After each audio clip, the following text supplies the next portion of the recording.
Okay, sorry. Dog has calmed down. So, the second thing I wanted to talk about is really about the fact that this is an online class and that the conversations that we'll be having with each other almost exclusively will be written and will be, relatively short, short segments. And it's really easy for misunderstandings to occur when you don't have the benefit of seeing somebody's um, body language, their facial expressions, their tone, their volume, all of that. And so I encourage you when we're having discussions on the forum, if anything rubs you wrong or you feel like maybe someone is being bristly, to check that out because it's really difficult to tell in writing. My communication in writing, if I'm not careful, tends to be very brusque because I'm very, get it done, get it answered, get the answer out. And so it's just really important to make sure that we check that out with each other because this is our primary form of communication and how we're going to be interacting with each other.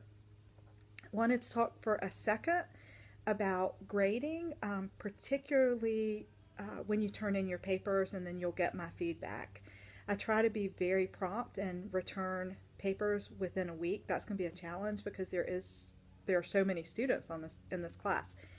But one of the things that I'm going to do to help with that is I'm going to try very hard to just focus on content, not focus on form. But what that means is, for several reasons, you're going to have to turn in papers that have been carefully proofread and edited.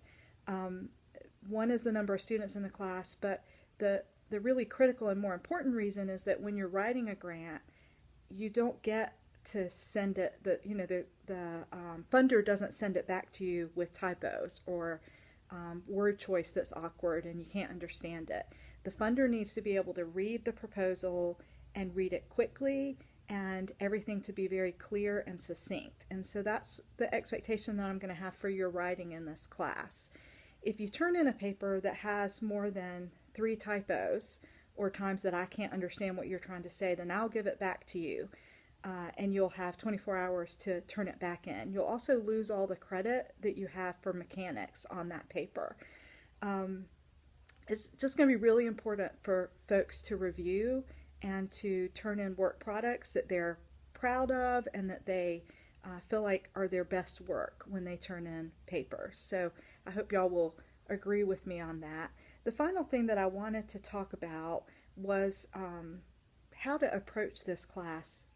And really, this is approaching all your classes, but this class in particular, there's a lot of reading and there's a lot of writing.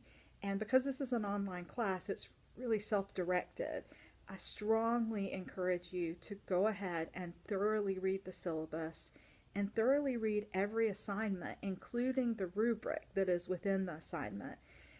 The reason for this, in addition to having a good orientation for the class, is then when you are faced with a huge volume of readings and having to produce written products for the class, you'll be able to read in a very purposeful way and you'll be able to read in a way that helps you with your work and that helps you with the grant that you're writing or the proposal that you're doing or whatever section of the proposal you're doing. So I hope that this is helpful to have some thoughts from me to start out the class. Welcome to the class. I look forward to interacting with you, and I hope that I'll get the opportunity to meet some of y'all in person. Thanks. Bye.